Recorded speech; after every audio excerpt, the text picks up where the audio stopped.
Assalamualaikum warahmatullahi wabarakatuh dan selamat berjumpa lagi bareng saya Andi Sulowibowo di channel kita yang tercinta ini pemirsa. Kali ini saya balik lagi ke podcast dan masih di podcast karena pemirsa pengen tahu banyak, pengen tahu jawaban-jawaban dari pertanyaan yang udah dituliskan di setiap kolom komentar yang ada di video channel Teknisi Digital. Seperti dari Sunan ID. Ini kalau saya sebutin namanya nih bonus aja ya. Di video cara reset iPad 2, kalau iPad-nya tertulis update completed, terus ada gambar plus tulisan connect to iTunes, padahal iCloud-nya aja udah nggak tahu apa, itu gimana Gan? Biasanya orang pakai cara jailbreak atau membypass informasi yang minta dikonekin ke iTunes itu gitu. Jadi setelah di jailbreak nggak bakal ada lagi informasi harus dikonekin ke iTunes. Tapi jailbreak untuk iPad 2 itu susah. Susah dan banyak software yang nggak cocok. Salah satunya cara untuk menjailbreak kita pakai iTunes yang bisa kita install di Windows. Kalau nggak bisa, kita coba pakai aplikasi yang udah dibikin sama orang tertentu yang saya nggak bisa sebutin namanya, yang bisa kita download juga di internet, tapi kita menggunakan aplikasi itu atau software itu di OS Linux. Nah loh, kalau misalnya pemirsa bisa menggunakan Linux, itu pasti nggak jadi soal. Cuman saya pernah pakai untuk ngejailbreak di Linux, aplikasinya nggak bisa dipakai buat ngejailbreak iPad 2 ini. Ada opsi lain yaitu menggunakan macOS. Gimana caranya pakai macOS sedangkan laptop kita pakai OS Windows atau pakai Linux? Caranya dengan menginstal OS Mac atau Macintosh di laptop kita. Jadi laptop kita dijadikan dual boot, yang satu kita install Windows, yang satu kita install macOS. Tapi kalau menggunakan cara ini bakal memakan waktu yang sangat lama, buang-buang waktu lah pemirsa, kecuali pekerjaan kita memang cuman itu, jadi nggak jadi soal kalau misalnya pekerjaannya selesai 3 hari, 4 hari, atau seminggu. Tapi kalau hanya mengerjakan satu, itu rugi di waktu kita. Seandainya memang pemirsa mau coba, pemirsa bisa download Macintosh-nya, file ISO-nya atau file untuk OS-nya itu bisa diinstal di laptop atau di komputer, download aja, nanti kita dual boot. Nah, kita install lah nanti OS Mac-nya di partisi yang udah kita bagi itu. Gitu. Nanti baru kita konekin iPad ini ke macOS tadi. Dan itu pun bukan jaminan ngejailbreak-nya itu berhasil gitu. Itu hanya salah satu opsi aja. Gitu maksudnya. Terus ada komentar juga di video cara memperbaiki TV Sharp LC24LE175i tersambar petir. Kalau emang cuma masalah power supply, tinggal modif pakai gacun 5 kabel cuma 25.000 perak. Ya betul. Kalau misalnya masalah sama power supply, tinggal pakai gacun. Ya betul itu. Thanks udah berbagi pengalaman. Terus di video cara memperbaiki letak kerusakan laptop Asus E402B hidup langsung mati. Salam dari Malaysia mas, soalnya laptop ini punya RAM on board kan. Bila dicek di task manager, dinyatakan 1 of 2 slot used. Bagi RAM, oh gitu. Jadi RAM-nya tuh kalau dicek di task manager, ada informasi 1 of 2 slot used. Use it, gitu ya. Dikoreksi kalau bahasa Inggris saya salah, karena karena memang saya nggak makan keju, saya makannya singkong sama tape, sama otak-otak. Lanjut, berarti bisa upgrade RAM-nya kan? Justru mana slotnya ya? Kalau kita cek di Task Manager muncul seperti itu betul. Karena laptop ini nggak mempunyai slot RAM, jadi sebetulnya slot RAM yang dimaksud sama laptopnya itu yang disebutkan sama dia one of two slot use itu sebetulnya bukan slot RAM yang konsepnya sama kayak kita. Kalau konsep slot RAM yang sama kayak kita kan kita pakai konsep yang lama, yaitu ada 2 slot RAM biasanya. Nah, untuk RAM yang onboard itu nggak kayak gitu. Jadi ada 2 jalur, entah mana yang jalur 1, entah mana yang jalur 2, dan IC-nya langsung disolder di sana. Jadi satu deret itu adalah 1 slot, 2 deret 2 slot. Kalau misalnya mau upgrade RAM, kita harus cek IC RAM-nya, itu IC-nya tipenya berapa, kakinya berapa, cocok kompatibel nggak dia kalau misalnya digunakan untuk mengganti RAM yang lama, kayak gitu. Jadi kalau mau ganti RAM, kita harus beli IC-nya, terus kita pasang IC-nya di situ. Kayak gitu pemirsa. Itu ya, semoga bermanfaat. Semoga bermanfaat. Salam juga dari Indonesia. Terus ada di video, cara memperbaiki pengering mesin cuci tidak berputar. Sharp. Bang, kalau wadah pengering itu miring atau enggak kayak semula, cara memperbaikinya gimana bang? Wadah pengering keranjang itu ya, dia miring. Enggak kayak semula. Cara memperbaikinya gimana? Itu kamu bisa lihat di bagian bawah itu ada 3 buah setelan yang ada pernya, yang ada bautnya. Itu yang disetel. Kalau misalnya miring pasti salah satu bautnya terlalu keras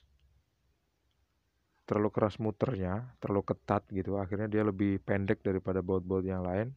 Dia jadi miring. Jadi sebisa mungkin dipasin tinggi bautnya.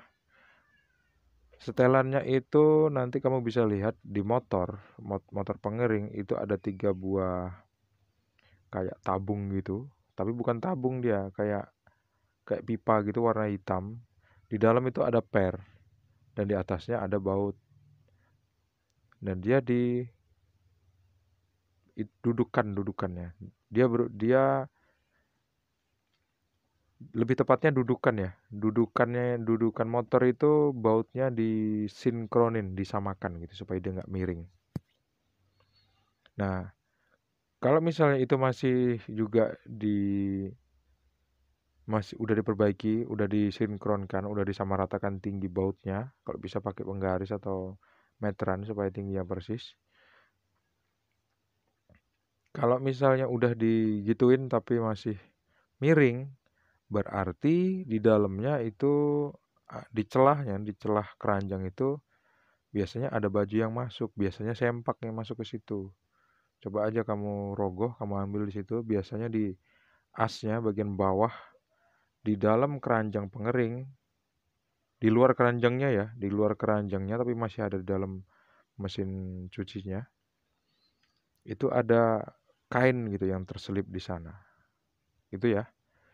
Semoga bermanfaat. Terus ada komentar lagi, buset terlalu bertele-tele dan videonya akhirnya bersambung. Kalau mau nggak bertele-tele, klik aja tombol join ya.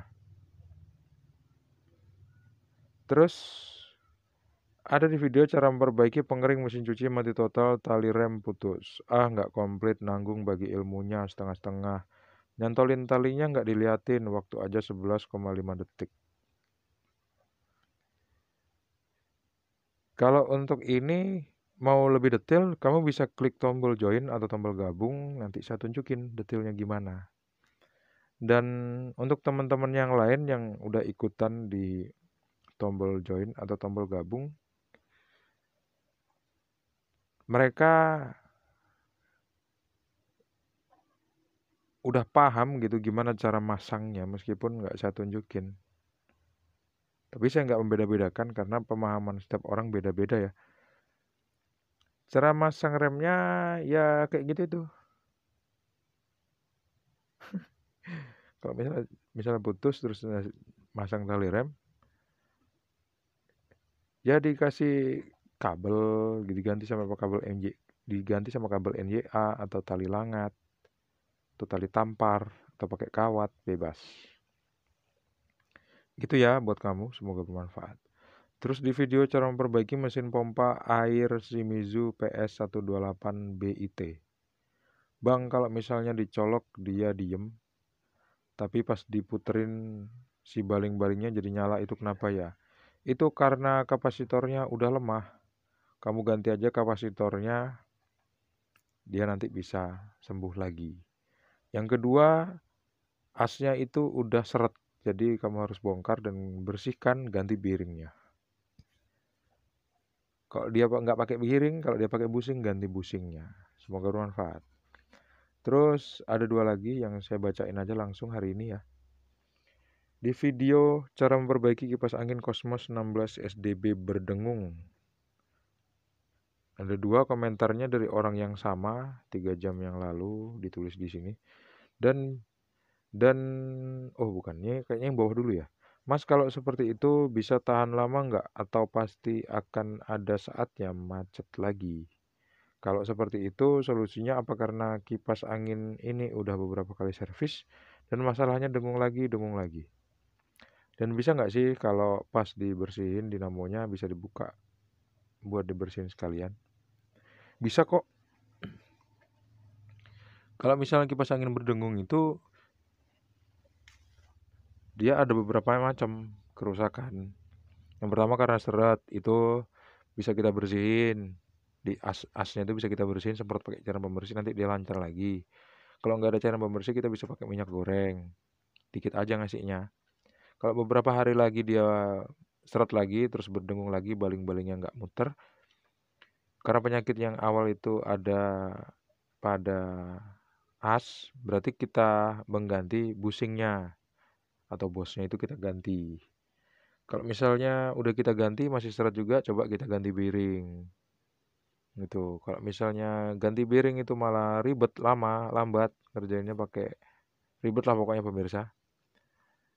Udah ganti busing tapi masih seret, coba benerin busingnya. Itu pasti salah masangnya atau miring masangnya pasti. Karena miring akhirnya dia seret. Kalau masih belum sembuh juga, kerusakan yang lain bisa terjadi karena spoolnya udah setengah mati. Jadi spool itu udah ada yang ngelupas. Akhirnya medan elektromagnetiknya gak beraturan, makanya kipas angin berdengung. Dia bingung muter ke kanan atau muter ke kiri. Waktu kita pancing dia baru mau muter. Gitu. Itu tandanya spoolnya udah setengah mati. Terus yang ketiga, kalau misalnya mau benerin kipas angin yang selalu berdengung, coba cek kapasitornya. Kapasitor yang udah lemah, dia bisa menyebabkan kipas angin itu juga berdengung karena simpanan arus di dalam kapasitor itu kurang kuat. Karena kipas angin ini adalah spool yang dikondisikan supaya bisa spontan hidup menggunakan arus yang tersimpan di kapasitor. Kalau kapasitornya rusak, otomatis kipas anginnya nggak langsung spontan berputar, tapi akan berdengung atau lemah muternya. Kayak gitu ya. Baiklah ya pemirsa, udah hampir 15 menit saya nemenin pemirsa dan bacain komentar-komentar yang udah masuk di sini. Terima kasih sudah menonton. Sampai jumpa di video selanjutnya. Selamat hari Isra Mi'raj. Berapa ya? Berapa hijriah? 14 berapa ya? Ntar saya cek dulu ya. 14 hari Isra Mi'raj. 14 14 14 14 14